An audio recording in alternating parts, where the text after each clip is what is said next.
So, Schalk, my call last night to you came from the conversations that I've had with multiple clients over the course of this year, where all of them keeps on asking me, JP, have you asked Schalk this question? Please come back to me. And then I realized that you're sitting on a pot of wisdom in rentals, and seeing you at Engage, just how much you love the rentals still and how much you love to give some insights into rentals. And the people who know Schalk very well know Schalk is one of the few people out there who really loves rentals and really loves people. So I really want to tap into that. And I want to put you a little bit on the spot and ask you right off the bat a few questions about rentals. And if you can share some insights on that, I think we can all learn a little bit of that and see if we can share some wisdom. I think right off the bat, my first question to you is that you obviously ran a rental agency as well, a property management industry. And when you did rentals, when you ran rentals, why was midterm inspection so important to you? Can you say that today to the people listening? Correction, I don't love rentals. That's a nice I, correction. I'm in software today to help people love rentals because it was a nightmare when I was in rentals. It was really hard. You get clapped from everyone, and at night you want to hug from your wife just to recover. So, why do we do midterm inspections? It was a huge opportunity for me. First of all, I charged for midterm inspections. And the value that we've added post the inspection was compliance, was to engage with our client, to help plan maintenance, to help sort of gauge whether the tenant will be renewing the lease, or whether we can, even if there's some wear and tear, do improvements while the tenant is in the property, not having any vacancies, and actually for the investor not to have again any vacancy, and to have that healthy increase in rent when it comes to rent. It happened too often where a tenant moved out of the one flat into the neighbor's flat because it was painted in new carpets, and we tried to prevent that. And also, you have to, if you say you're in asset management, you have to have at least one inspection before you get to the end of the lease. So if I can recap that in a short summary, correct me, yes, Schalk, why I also believe in midterm inspections, and I regularly to tell people that midterm inspections is probably the easiest gateway to being an asset manager, because you get the Absolutely. opportunity to engage your investor on a more regular Absolutely. basis. You provide Yep. a very good service, obviously to your investor and obviously to your tenant and landlord, and that will also iron out any items that you might pick up from a tenant's perspective as well. So you give a good service there, and it can be a good source of income. You just said you charge for it today. So, Yeah. in my takeaway from that is that if you're not doing midterm inspections today, you should really start doing it ASAP. And Absolutely. there shouldn't be a real block of why you can't do it. If you can potentially Yeah. charge for that as well, it can be a good revenue stream. And in that revenue stream, you service your investor and your tenant. Schalk, second question right off the bat for the people listening. This is really quite cool. I'm putting Schalk a little bit on the spot. You just corrected me saying you didn't love rentals, which was quite brave. What made rentals difficult? What made rentals very difficult to deal with? Was it the admin? Was it the time constraints?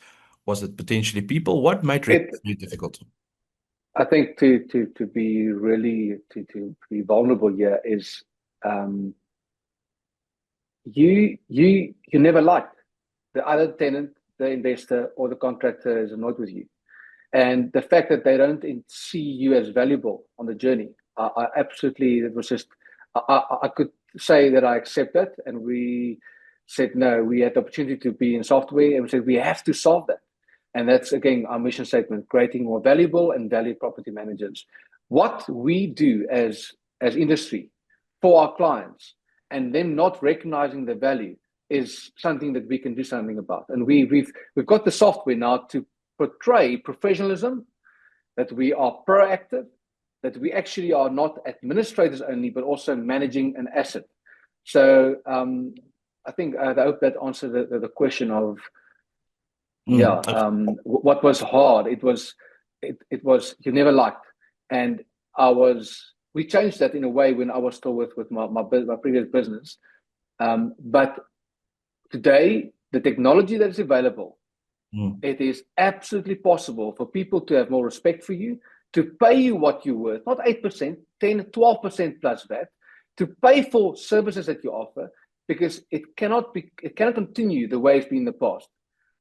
So yeah, that's my answer to that. Well, Schalk, I can see you're quite passionate about this topic, so I think I'm Very meeting passionate. I'm meeting a vein here. So before we obviously dive into and announce the winners, I want to ask you a last question. And I'm obviously in a mission in Red Rabbit to change the way we think about inspection and maintenance. Today we see it potentially as an admin burden. We see it as something we just do for compliance and just get off our plates. I want to change that into a competitive advantage. I don't think we're there today, if we can be very honest, in terms of the other industry feels about inspections and maintenance. But that's one of my key goals and key drivers. If you could give today nuggets of being in that chair and you've been on both sides, you've been in this on both the solution side and the software side, and also being in that chair. If you can give, 2 or 3 nuggets today to, a property manager sitting there today, feeling potentially like not very valuable or not very valued, what is the 3 nuggets that you could give them today that might make them feel a little bit different about being a property manager? What would you say to them? That's That's a a really big honest question. now. That's a big question. So I think, first of all, when you wake up in the morning, to know that you have the opportunity and the potential to really bring great value to your clients. I say tenant because they're the future buyer, and so also the investor, which could be the one that sells soon or could be buying more properties through you. So that is the world that you operate in. We're in an industry where there's a ton of opportunities. Everyone needs a home. And every year there's about 60, 70,000 homes being built.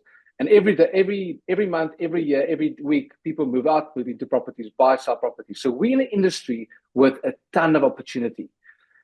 We are unfortunately seen in the past as administrators. You have to decide that you're not an administrator, but you're actually transitioning into an asset manager.